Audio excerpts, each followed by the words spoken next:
हिंदवी स्वराज्याचे सरसंस्थापक छत्रपती शिवरायांना मानाचा मुजरा करतो। भारतीय राज्यघटनेचे शिल्पकार भारतरत्न डॉक्टर बाबासाहेब आंबेडकर यांना मानवंदना अर्पित करतो। आणि आज नवीन स्वरूपामध्ये जे पोस्ट ऑफिस सुरू झालेलं आहे त्याच्या उद्घाटनाकरता आपल्यामध्ये उपस्थित एक फार मोठा वारसा जे चालवतात जनकोजीराव शिंदे, राणोजी शिंदे, महादजी शिंदे असं जे घराणं आहे त्या घराण्यातले आजचे वारसदार आणि भारत सरकारचे मंत्री माननीय श्री ज्योतिरादित्य शिंदेजी, आमचे सहकारी आमदार अमित साटमजी, मुख्य पोस्टमास्टर जनरल अमिताभ सिंह जी, हारून खान जी, रुपेश सावरकर जी, आचार्य पवन त्रिपाठी जी, या ठिकाणी उपस्थित सर्व भारतीय डाक विभागाच्या परिवारातील परिवारजन आणि उपस्थित सर्व भगिनी आणि बंधूंनो, आज अतिशय आनंदाची गोष्ट आहे की आमचं पोस्ट ऑफिस एका नव्या स्वरूपामध्ये पुन्हा एकदा जनतेच्या सेवेमध्ये रुजू होत आहे।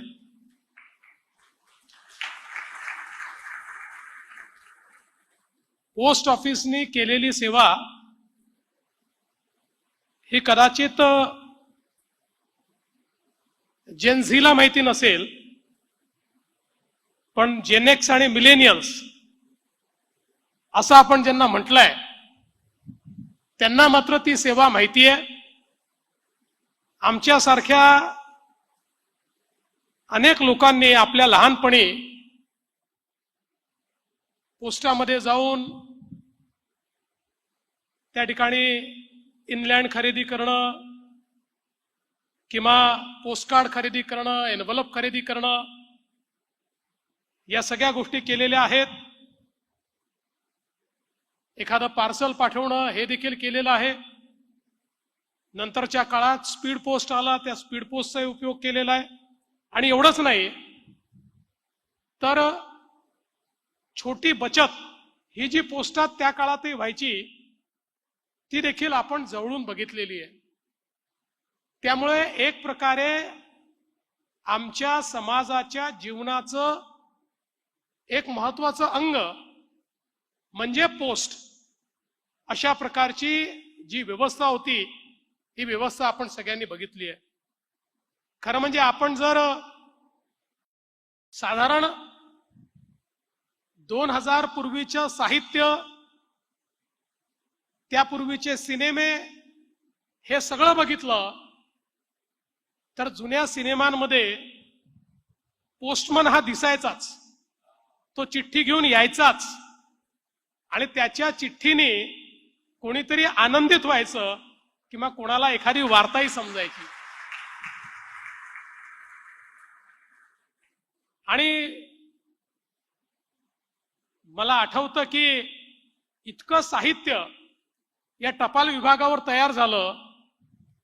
म्हणजे पु ल देशपांडे हे गमतीनं असं म्हणायचे की आमचा मध्यमवर्गीय कसा आहे, तर म्हणाले पोस्टमन आणि पोलीस यातला फरक त्याला कळत नाही, त्यामुळे पोस्टमन जर पत्र देण्याकरता आला तरी त्याचा वेश पाहून चळाचळा कापणारा अशा प्रकारचा आमचा मध्यमवर्गीय आहे, असं गमतीने ते म्हणायचे।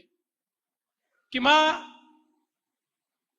हिंदीमध्ये एक फार गाजलेले कवी होते शरद जोशी, त्यांनी पोस्ट विभागावर लिहिलेली एक दीर्घ काव्य आहे ज्याच्यामध्ये त्यांनी एक विडंबन तयार केलंय की पोस्ट विभाग हा आताच्या ब्युरोक्रेसी सारखा, म्हणजे त्या काळात लिहिलंय 30 वर्षापूर्वी, तेव्हाच्या ब्युरोक्रेसी सारखा तयार झाला असता तर एखाद्या व्यक्तीला पत्र पाठवायचं असेल तर तो पोस्टात गेला असता आणि मग तिथल्या जो कोणी कर्मचारी आहे त्यांनी म्हटलं असतं की आधी फॉर्म भरा, फॉर्म भरल्यानंतर 15 दिवसांनी परत या. मग 15 दिवसांनी आल्यानंतर सांगितलं असतं तुमचे 2 कागद राहून गेले, ते 2 कागद घेऊन या. आणि मग एखाद्या व्यक्तीने जर एका महिन्यात 2 पत्र पाठवायचा प्रयत्न केला असता तर फारच तुम्ही पत्र पाठवता असं म्हटलं असतं. अशा प्रकारचं अतिशय सुंदर काव्य हे त्या ठिकाणी शरद जोशींनी केलेलं आहे. आणि त्यात ते सांगतात की आनंद व्यक्त करतात की अशी व्यवस्था नाही तर आता जी पोस्टाची व्यवस्था आहे त्याच्यामध्ये कोणी गेलं तरी आमचं पोस्ट हे गरीब आहे का श्रीमंत आहे बघत नाही, तो कुठल्या जातीचा धर्माचा आहे हे बघत नाही, आलेल्या प्रत्येकाचं पत्र घेतं आणि ज्यापर्यंत पोचवायचं आहे त्याच्यापर्यंत पोचवतं. अशा प्रकारची ही पोस्टाची व्यवस्था आमच्या देशामध्ये कानाकोपऱ्यामध्ये तयार झाली.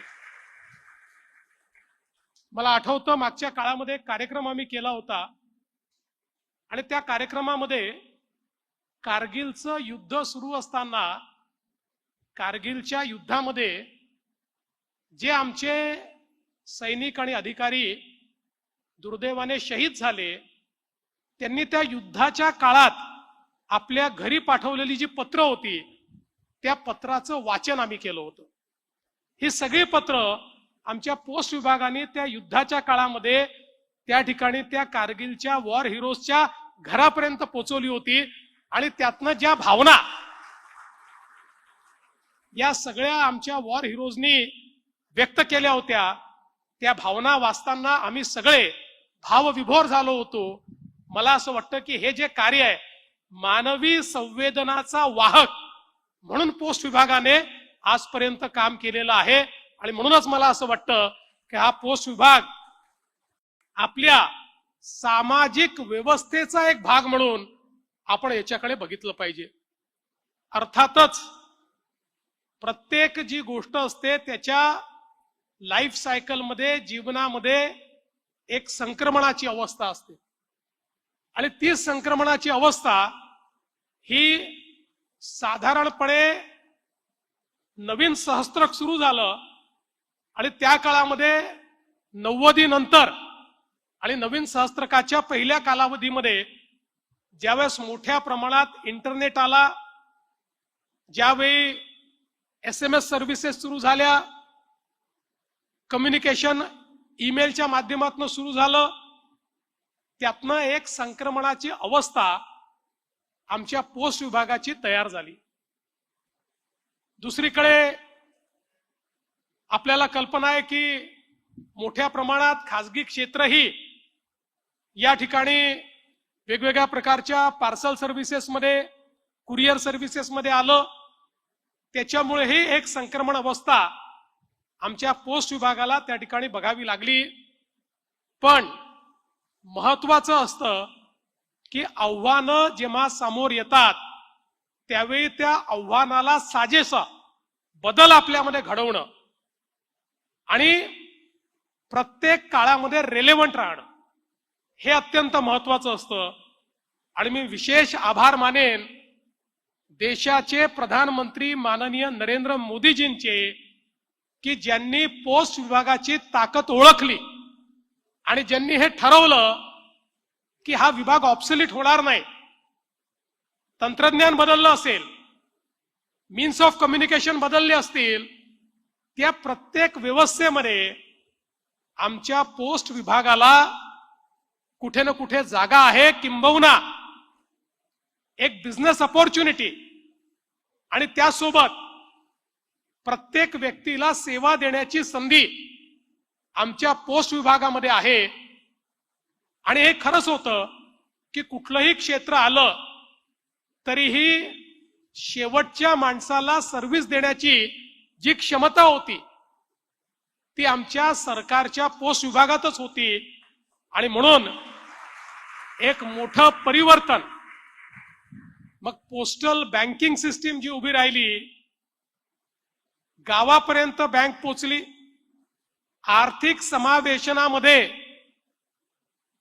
पोस्ट विभागाने महत्वाची भूमिका निभावली आणि मी विशेष अभिनंदन करेन आमचे मंत्री महोदय श्री ज्योतिरादित्य सिंधियाजींनी की ज्यांनी स्वतः पहिले राज्यमंत्री म्हणून आणि मग मोदीजींच्या नेतृत्वात विभागाचे मंत्री म्हणून या विभागाचा कायाकल्प करण्याकरता प्रचंड लक्ष घातलं, नवनवीन योजना आणल्या आणि त्याच योजनांचा परिपाक आज आपल्याला या ठिकाणी पाहायला मिळतो की सगळ्या वेगवेगळ्या क्षेत्रांची स्पर्धा करत 2.5% ग्रोथ होणारं पोस्टाचं विभाग हे 16% ग्रोथ 16% ग्रोथ या ठिकाणी रजिस्टर करताय आणि सगळ्यांना टक्कर देत पुन्हा एकदा सामान्य माणसाच्या जीवनामधला एक अभिन्न अंग म्हणून जवळजवळ शतकभर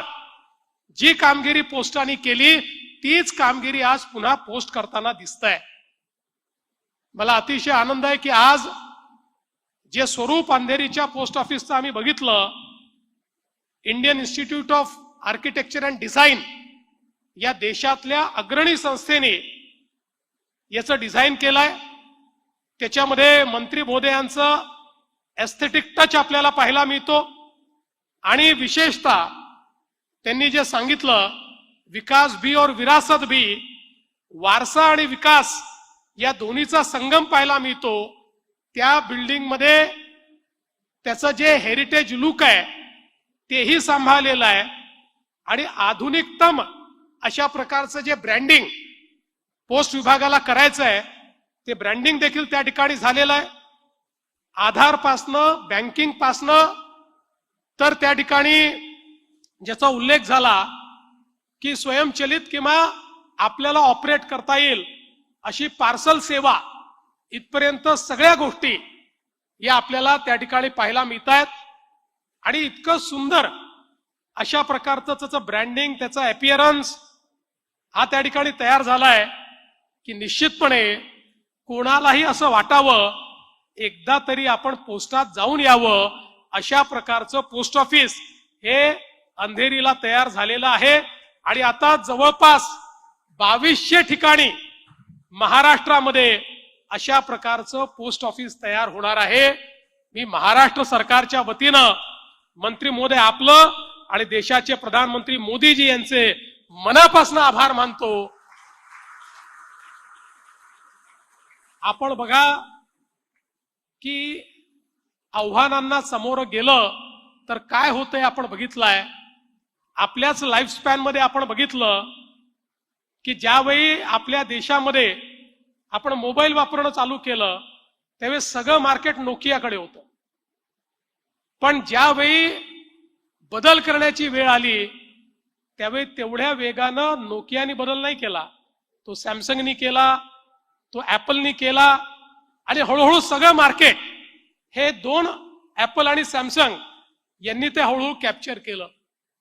त्यामुळे तुम्ही किती जुने आहात हे महत्वाचं नाहीये, आव्हानांना सामोरं जात तुम्ही किती स्वतःमध्ये बदल करता, किती आधुनिकता आणता, किती रेलेव्हन्स आणता आणि किती लोकाभिमुखता आणता याच्या आधारावर तुमचं भविष्य हे त्या ठिकाणी ठरत असतं। आणि अशा प्रकारचे प्रधानमंत्री आणि अशा प्रकारचे मंत्री हे आपल्याला मिळाल्यानंतर मी आजच सांगतो पुढचे 100 वर्ष आमच्या पोस्टाचं भविष्य उज्ज्वलच आहे, ते चांगलंच असेल, ते उत्तमच काम करेल हा मला विश्वास आहे। मी पुन्हा एकदा या उत्तम कार्यक्रमाबद्दल पोस्ट विभागाचं मंत्री महोदयांचे त्यांच्या समस्त अधिकाऱ्यांचे आभार मानतो आणि आम्हालाही इथे निमंत्रित केल्याबद्दल आपले आभार मानून मी माझे 2 शब्द संपवतो। धन्यवाद। जय हिंद, जय महाराष्ट्र।